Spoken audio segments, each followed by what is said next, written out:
Welcome to the Survivor Fans Podcast. I'm Joanne. And I'm Stacy. We're here with Taylor from Survivor Millennials versus Gen X. Hi, Taylor. Thanks for speaking with us today. Hey, you're welcome. Tell us how you were chosen to be on Survivor. Probably because I'm arguably insane.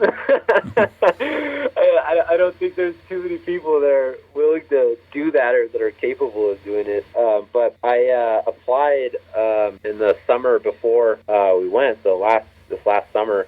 I was working in North Dakota, and I had a lot of downtime, and I'd always wanted to apply, just kind of never worked up to doing it, and just kind of got the courage to finally do it, and I felt like at that point, I had known myself really well, where, a year or 2 years before that, I was still, trying to kind of figure out who I was, and so, at that point, then made this I don't know, it's probably a really crappy video. It's a video of snowboarding clips and just a little bit about my personality, and that was about it. So were you a fan of the show? Yeah, I've grown up watching the show and really identified with a lot of the no-caller type, and just always had a desire to play. What did you do to prepare once you found out you were going to be on?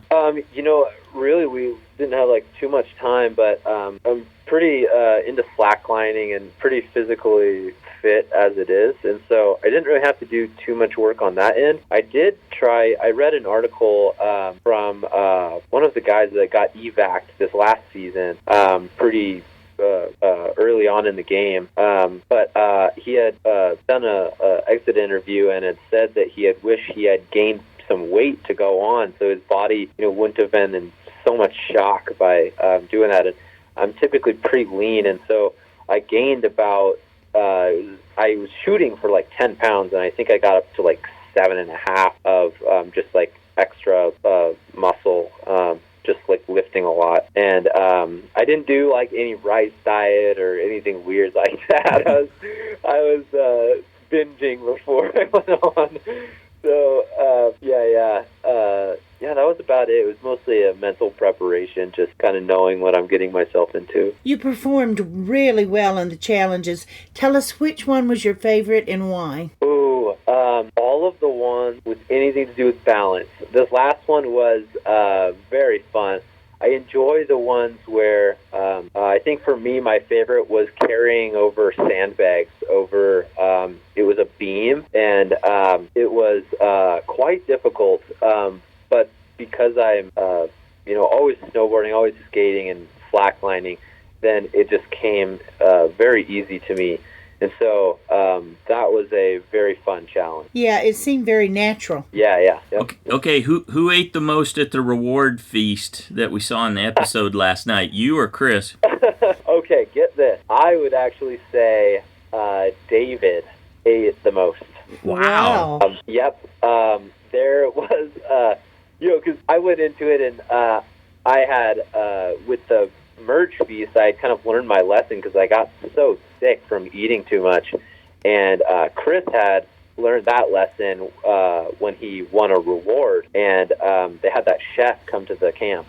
And we sat down and I looked at the beef. It was like a burger, but it was more like a meatloaf. And I looked at that thing and just said, no way I'm even going to touch that, man, because it's going to make you so sick. It's going to hurt your game. And so I had some fish and some random stuff. And Brett definitely drank the most. But David, that man could pack some food down. I don't know where he puts it, but he was hurting a little bit after that. The boat ride home was a little bit choppy. He was dying, man. So did anybody actually get sick, or were they able to manage it? Yeah, David was extremely sick, laying on the beach, just getting in the cold water, anything to help about. And it's more like extreme nauseousness. You know that if you throw up, then it's all for nothing. Right. You're determined not to throw up, and I think everyone kept it down, to my knowledge. So how did you feel about Zeke and Will opting out of the immunity challenge for food? Yeah, it's tough because in that circumstance, or in that situation, the person that comes second, me, is the biggest loser out of everybody, because you put yourself out there. You're the biggest threat. Now you put you have a sign on your face that says I'm good at this, and then you don't have anything to show for it and to protect you. And so almost like the people that choose the food that know that they were going to lose anyways, they are the bigger winner out of, they're in second place really, and I'm like in the very last place. But that was quite funny watching Zeke down like 2 pitchers of beer. That was hysterical. Did anyone else react to their choice to sit out and eat? No, I think I'm actually surprised that more people didn't opt out, because someone, that knows like Hannah, she obviously knows that Ken and I and Jay are really into board sports and blacklining and all this stuff that's kind of insane, and just that she would think that she would beat us is interesting to me. So why did you decide to tell Adam's secret at Tribal as opposed to before you went? Yeah, I had a conversation with Jay, and we thought that it would be better to, if it was going to work and we were going to switch votes, that it would be best to reveal at Tribal so Adam didn't have any time to scramble and gather his alliance together again and assure them that things were okay.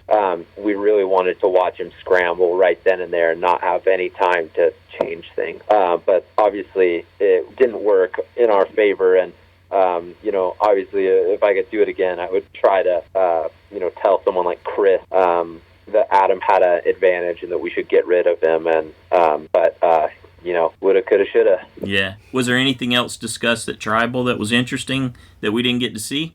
I don't think so. There's one remark. I think what you saw in that Tribal was pretty accurate to how things happen. Were you surprised that you were the only one that voted for Adam? I was not. I knew it was at least going to be 2, but at that vote, I had known I was going home. At that point, after the conversations, then knew it was me. So, and I had looked back at Jay and had said, you got to do what you got to do to save your own, save your game, man. And so I respect that. And I wish things would have gone differently, and it would have been such an epic Tribal. But they didn't pull together. What, if any, regrets do you have about the game?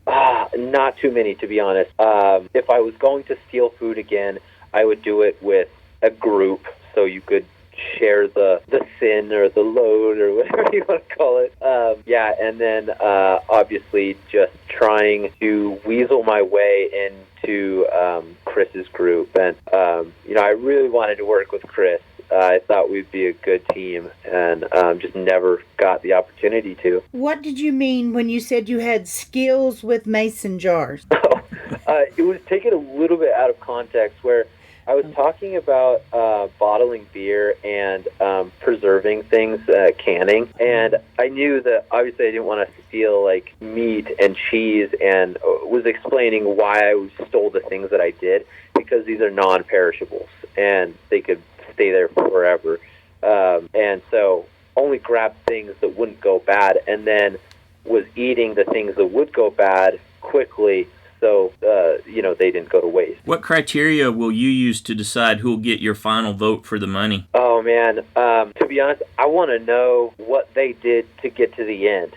I want to know all the deep and darkest secrets that they held in, and how I want them to explain to me how they got to the end, not just by chance. Did you have any injuries or health issues while out there? I didn't. Outside of the game, then I was probably bit by some type of spider or some type of bug, and supposedly Fiji has no poisonous bug. I don't know if I buy that, because my leg was swollen up pretty good, but it could have been an infection from the actual bite, and a lot of people ended up having those, I don't know what kind of bug it was, but it was not very fun, quite painful. In your last words, you said that you were going to change things when you got back. You had a dream to buy a sailboat and go on adventures. Have you been able to fulfill those dreams? I haven't yet, but that's still a part of the plan, and I'm currently still in Spokane and Post Falls, Idaho. That's still my dream, and I'm not giving it up. So is there anything you wish had been shown about you on the show that didn't get aired? Oh, man, I don't think so. What you see on the show is pretty true to my character.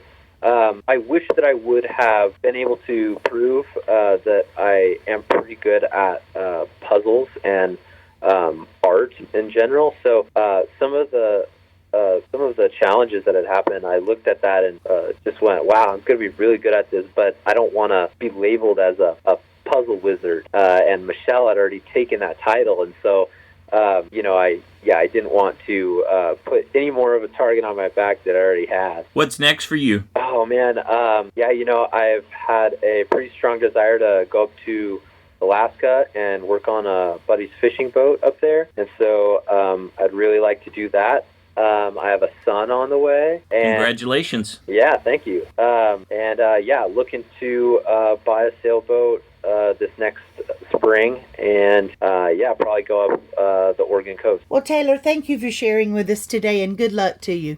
And congratulations on your son. Yeah, thank you so much. You're welcome. Bye-bye. Yeah, cheers.